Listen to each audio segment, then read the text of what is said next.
ke materi selanjutnya. Kali ini kita akan membahas tentang peranan dan teknik negosiasi. Sebelumnya kita sudah banyak membahas mengenai pengadaan dan hubungan dengan negosiasi. Nah, sekarang kita akan membahas apa itu teknik negosiasi. Oke, kita ngebahas lagi mengenai metode pemilihan penyedia barang atau jasa ya.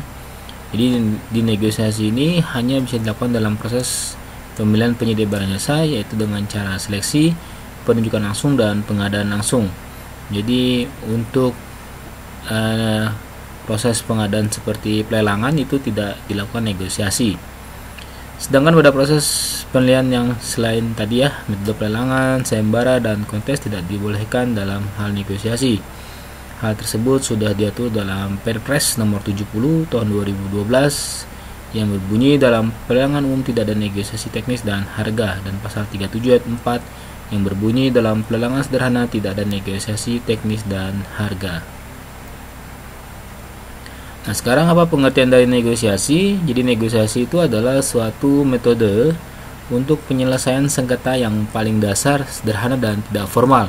Jadi negosiasi ini aktivitas yang tidak formal ya, tapi tujuannya adalah untuk mencapai kesepakatan ya.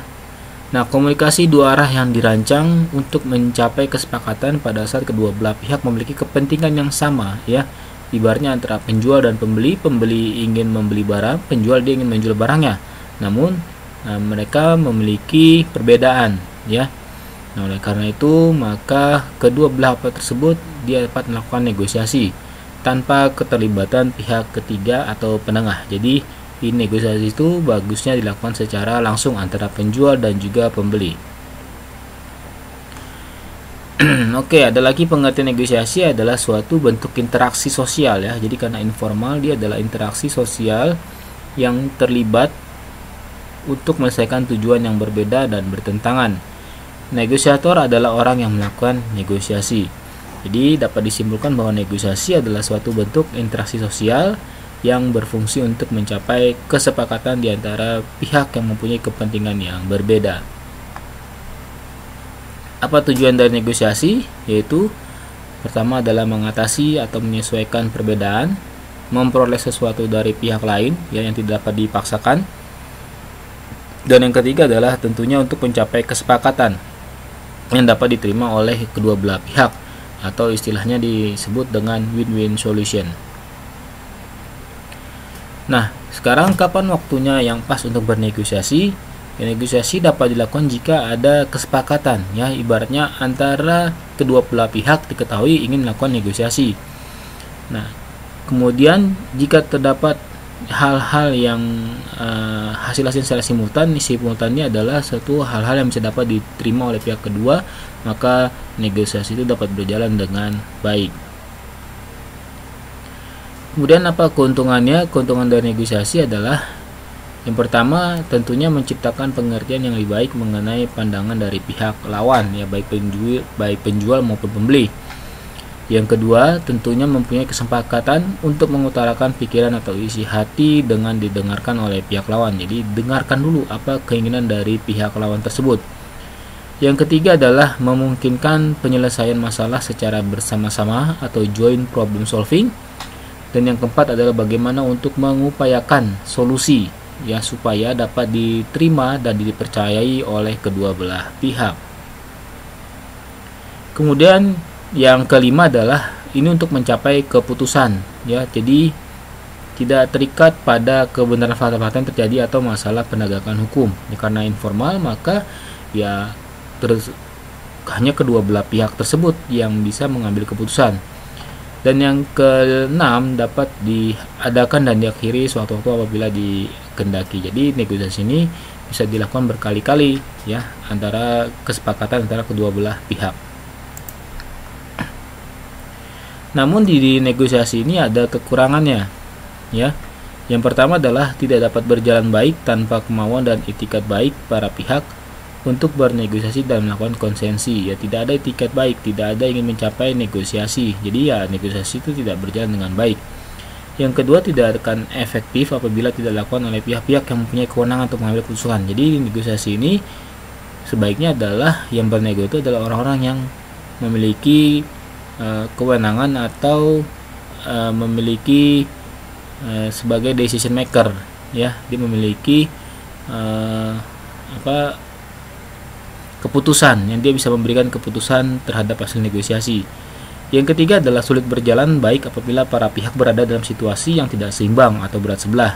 Jadi contohnya adalah yang satu adalah decision maker, yang satu staff. Nah, itu tidak baik. Jadi kalau misalnya decision maker atau level manager, maka negosiasi juga harus sama levelnya, jadi level manager juga.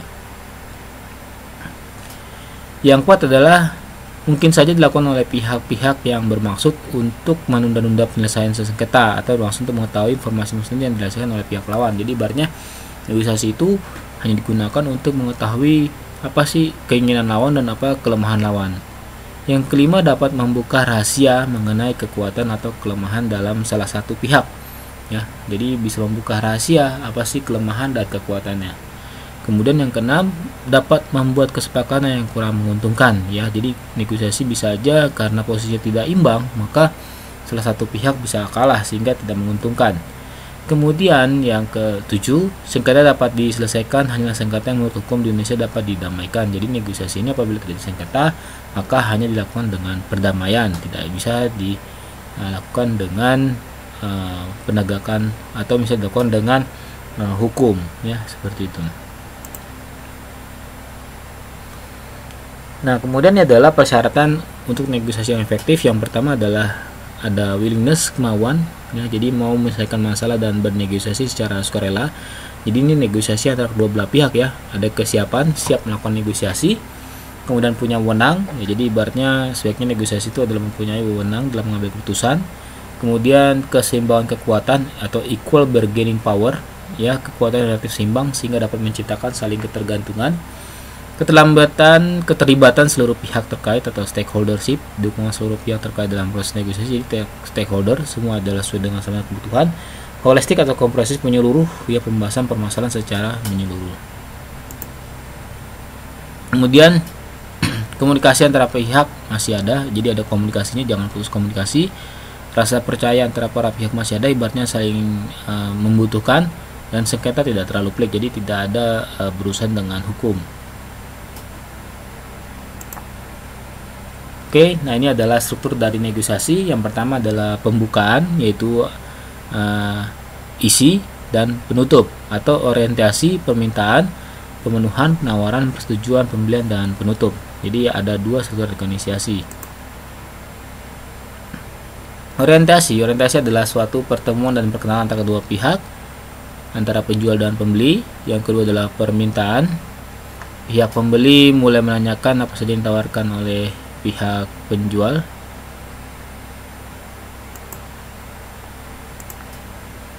Orientasi adalah awal pertemuan dan perkenalan antara kedua pihak, penjual dan pembeli. Permintaan, yaitu pihak pembeli mulai menanyakan apa saja yang ditawarkan oleh pihak penjual. Yang ketiga adalah pemenuhan, yaitu langkah yang lebih maju dari tahap permintaan. Pembeli mulai mengamati dan menanyakan hal-hal yang lebih lanjut terhadap barang atau jasa yang ditawarkan oleh pihak penjual. Kemudian dilakukan penawaran, yaitu mulai dari negosiasi untuk menyepakati harga barang atau jasa yang menguntungkan bagi kedua pihak. Kemudian dilakukan persetujuan, ya, jadi ada kesepakatan, dan yang terakhir ada pembelian dan juga penutup. Nah, ini adalah kendala-kendala dalam cara mengatasinya, ya. Kalau misalnya kendalanya reaksi mereka, ya, jadi misalnya reaksi mereka ini terlalu positif, ya, cara mengatasi tidak berkreasi, go to the balcony, ya, tidak reaksi, ya. Jadi jangan ibaratnya mereka reaksinya tinggi, kita pun reaksi pun tinggi, ya, gitu. Yang kedua, emosi mereka marah, takut, curiga, ya, jangan melakukan serangan, ya, step to the side. Yang tiga, posisi mereka, ya, jadi coba memahami keinginan pihak lawan atau reframe, jadi kita tahu keinginan mereka itu apa. Ini adalah tahap proses negosiasi, ya. Tahap pertama persiapan, menentukan tim negosiasi. Tahap kedua itu pembukaan, kedua belah pihak melalui proses pengenalan, pertukaran informasi, saling membuka tentang kondisinya masing-masing. Terus pengembangan solusi, saling memberikan argumen dan solusi. Dan kelima, penutupan, memastikan kesepakatan akan dijalankan. Oke, kemudian ketidakpuasan mereka ya, yang tadi menyambung lagi, kendala kalau tidak puas, maka mengatasinya identifikasi kepentingan mereka, terutama kepentingan bersifat substansif, prosedural, dan psikologis. Kemudian yang kedua adalah bisa mengatasinya, gambarkan hasil yang akan mencerminkan keberhasilan mereka. Yang kelima, kekuatan mereka. Jadi kalau mereka sangat kuat, ya mereka meyakinkan mereka bahwa harga keinginan mengalahkan yang harus mereka bayar akan pihak lain itu lebih mahal dibandingkan apabila mereka berhasil mencapai kesepakatan. Use power atau dedicated, ibaratnya mereka punya kekuatan. Contoh misalnya brandnya cukup bagus ya, kita yakinin bahwa ibaratnya mereka punya brand bagus, tentu harganya juga sesuai dengan brandnya. Oke, nah ini strateginya ya, ada 3. Ada win-win strategi, yaitu menang-menang, itu negosiasi yang berorientasi pada kemenangan kedua belah pihak. Yang kedua, win-lose strategi menang kalah, yaitu negosiasi untuk memperoleh kemenangan mutlak dengan mengalahkan orang lain. Atau yang ketiga adalah strategi lose-lose strategi kalah-kalah, yaitu strategi yang didasari oleh perasaan untuk melampiaskan kemarahan dan cenderung emosional. Strategi ini ya harus dihindarkan karena merugikan dari kedua belah pihak. Oke, sampai di sini dulu materi tentang negosiasi. Sampai ketemu di materi selanjutnya.